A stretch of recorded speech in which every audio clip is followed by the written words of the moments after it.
учнів імені Івана Франка розпочали проект розбудови нового важливого громадського центру для старших, їхніх сімей та для цілої нашої громади Місісага.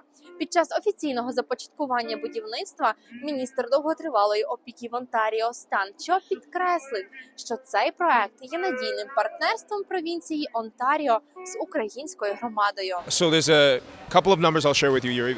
The larger bucket is sort of $10 billion for capital expansion, meaning we're building 58,000 spaces and long-term care homes over the next decade, less than a decade now. On top of that $10 billion announcement or the funding, we've also got $5 billion for health human resources. So that's to go to establish 4 hours of daily care per resident, as well as training 27,000 new PSWs, nurses, and allowing for scale-up opportunities.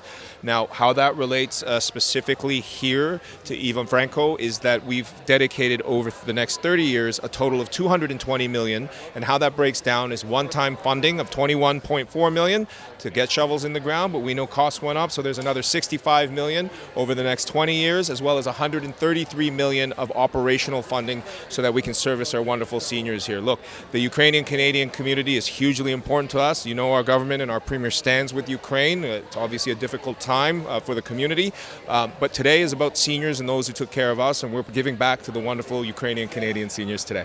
Could you tell us how do seniors figure in the thinking of the province, of the leadership of the province, and the importance of seniors, and why is this money allocated to that wonderful group of people? Yuri, seniors are everything. You know, my parents are of South Korean descent. They immigrated here 50 years ago with nothing. It's a similar story to the hardworking Ukrainian Canadians and seniors who immigrated here. And whether you came here 100 years ago, 50 years ago, or you're just coming today, it's the same idea that with hard work, and the community believes in that you can give your kids a better life. That's what my parents did. That's what so many in the Ukrainian community did.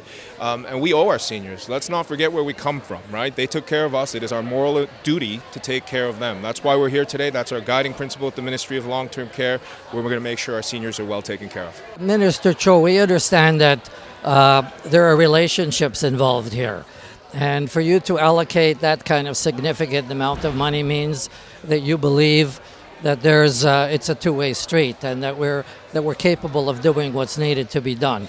So what are your expectations from our community as we move forward with this project? We expect the community to be exactly what they've been, wonderful to the generation that came before them. I think Ukrainian Canadians are wonderful at showing respect that way. You know, I just spoke with the father who's giving the blessing for this site, who told me that his mother had spent 13 years at Ivan Franko, and he said the care here is absolutely wonderful. I mean, as soon as I walked into the room here today, I felt the love, right? And I know that the staff here, the hardworking frontline healthcare workers, everyone is taking care of our seniors in a wonderful way. Our end of the bargain is just to provide the funds to make sure that keeps going, and I'm confident that Ivan Franko is going to provide their end of the bargain, which is to care for our amazing seniors. Well, for the province, look, we have an aging population. We've known that for many, many decades. We have record immigration. That means seniors are moving here as well. It's not just young people moving into Canada.